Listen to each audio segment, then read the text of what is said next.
So today I want to talk about my approach that I've developed towards an asthmatic patient.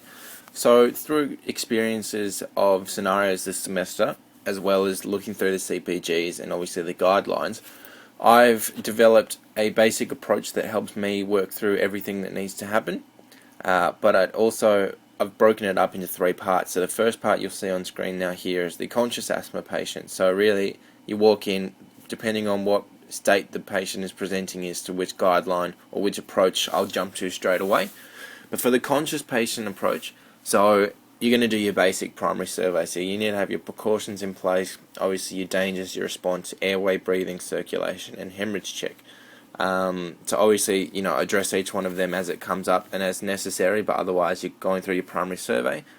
Then you get into your history taking, which, you can be called out to, a code 3 asthma or a code 2 asthma, whatever it might be. But always know you might be called out to something that's completely different to what you thought it was. So history taking is really important. So you want to be asking your dollar if there's any pain, but also just asking the question, do you have a history of asthma? Have you had an asthma attack this bad before? How would you rate it out of your previous attacks? Is that the sort of stuff that can really give you an idea of whether it is asthma or not.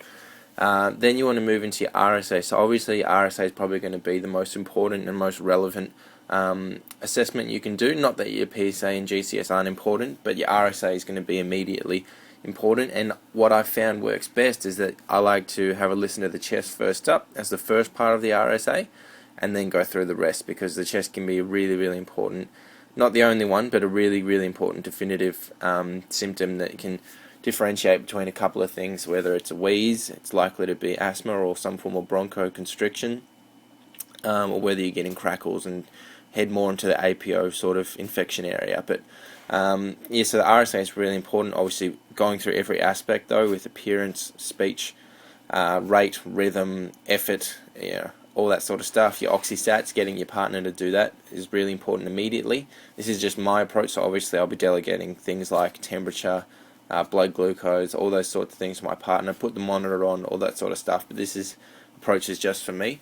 So the RSA, and I've put there, you can see there's a loop that says severe asthma. So I think it's really important if you walk in and they are absolutely struggling for air, and they've got pretty much very decreased air entry into their lungs, or maybe no air sounds, it's going to get severe pretty quickly. So that entire time you are obviously thinking about transport and backup, which is what is also on there. That's a process through the entire thing. Obviously, if you suspect they're going to arrest, backup would be very important, whether it's Michael or if only thing possible is another ALS crew, get them to come. But yeah, severe asthma, you might want to start getting your partner to prepare your initial treatment. Obviously, you'd prefer to go through all your vital signs before you give any form of treatment. But in saying that, as you walk in, they're in super severe asthma, cannot breathe. We know the gas trapping's happening, and we need to do something, otherwise they're going to arrest. Confirm it, have a listen to their chest, have a pretty good idea it's asthma, not a thorough vital sign survey, because you're quite time critical at that time, and get your partner to start getting that initial treatment ready. So start giving you 10 milligrams of salbutamol and 500 mics of Atrovent ready if they still have an adequate tidal volume. So you can see, if they're not, you can play around a bit and get your vital signs done right. So your respiratory status, you obviously need to do a good GCS, and do your PSA as well, so your blood pressure, your pulse, what's their skin like, all that sort of stuff. And obviously allergies, medication pass, so you do your ample. So that's pretty stock standard approach to any case really, but the main difference there is obviously the severe asthma loop I've included, and then you go into your initial diagnosis. So is it actually asthma? How severe is it asthma? Is it mild or moderate, or is it severe, in which case we go down the Atrovent path as well and start suspecting an arrest. So the last part is obviously you got your initial treatment. Like I said before, you get your salbutamol if it's just moderate or mild, just your 10 milligrams in 5 ml salbutamol, or if it is severe, you go down your salbutamol and Atrovent. So you put on 8 liters per minute, nebulized, or 4 puffs every 4 minutes with the PMDI spacer. And obviously frequent reassessment of the patient is really important, and you can repeat that salbutamol with 5 milligrams every 5 minutes with continuous oxygen flow between the doses. and that is my basic approach for the conscious asthma patient. And obviously you go on from there and manage the symptoms and transport and all the likes, but that's just an initial basic approach for the conscious asthma patient. So now I want to have a quick look at the unconscious asthma patient. So when I say unconscious, still have a pulse or a palpable carotid pulse. So we're not in cardiac arrest guidelines, but just the unconscious asthma patient. As with any patient, you're going to do your standard precautions: dangerous response, airways, breathing, circulation, hemorrhage, your primary survey. Obviously, if you were in the conscious patient and they become unconscious asthma patient while you've been arrived there, you still go back and start again at your primary survey and reassess the patient. Obviously, if they're unconscious with asthma, you're thinking they've got the potential to arrest and you'd need more hands on scene. So you'd definitely be looking, as I said there, looking for transport and backup as necessary. But then what happens is we get into our specific guidelines for the unconscious asthma patient with a palpable pulse is the adrenaline. So we get our adrenaline intramuscularly set up, 300 micrograms, and we can obviously give a maximum of 900 micrograms, repeating every 20 minutes if necessary. And we also want to ventilate them, but we don't want to ventilate them as per the usual 12 to 16. So ventilate at 5 to 8 per minute, and we only want to reduce of 10 mils per kilogram rather than 20 with a prolonged expiratory phase.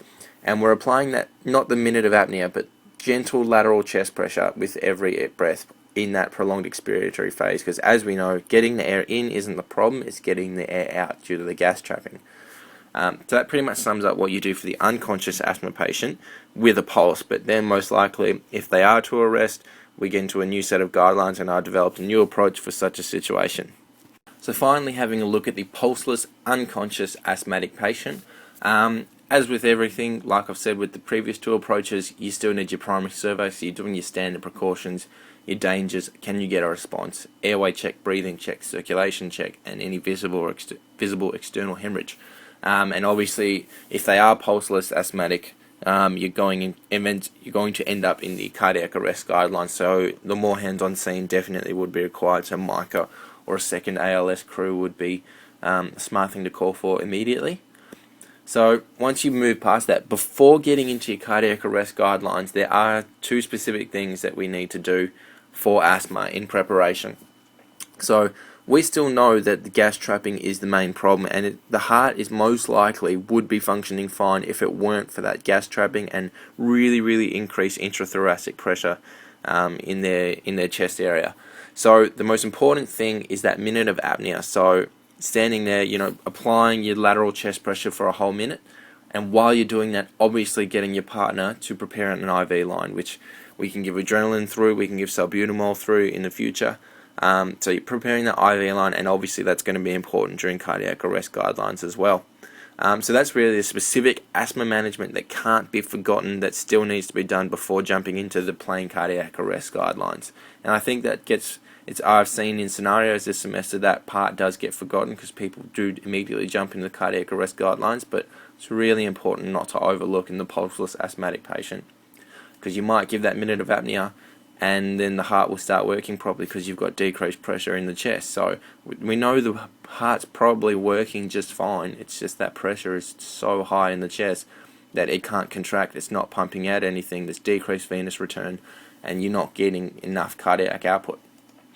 So as you can see there, I've just flicked forward and there's a whole confusing thing, but that's something I had already created last semester for our cardiac unit, and that's my approach to the cardiac arrest. So you can see there, as we finished our asthmatic specific management, we jump into the cardiac arrest guidelines. So we get the CPR, the monitor should be on, you're doing your printouts, analysing the rhythm, is it shockable, do they need a shock, and then we obviously begin ventilations. Now, a really important thing to think about is whether cardiac arrest guidelines say, you want your 30 to 2 and you want about 20 mils per kilo breathed in per ventilation, but it's contradictory to the asthmatic guidelines. So really important how we think about, we don't want to pump too much air into this patient, despite the fact that we're in the cardiac arrest guideline, it still was primarily caused by asthma. So obviously you complete your 2-minute cycle. Down the bottom left, I'm not going to go through it thoroughly because it's not really what I was aiming at with the approach. It's something I had created before. Obviously, the bottom left is a small extension to the loop that you get into in a cardiac arrest, in which is gaining IV access and giving that 1 milligram of adrenaline. Which obviously you may have the IV already accessed if you've followed this guideline properly and got your partner to do that while you're doing the minute of apnea, but it's about administering that adrenaline.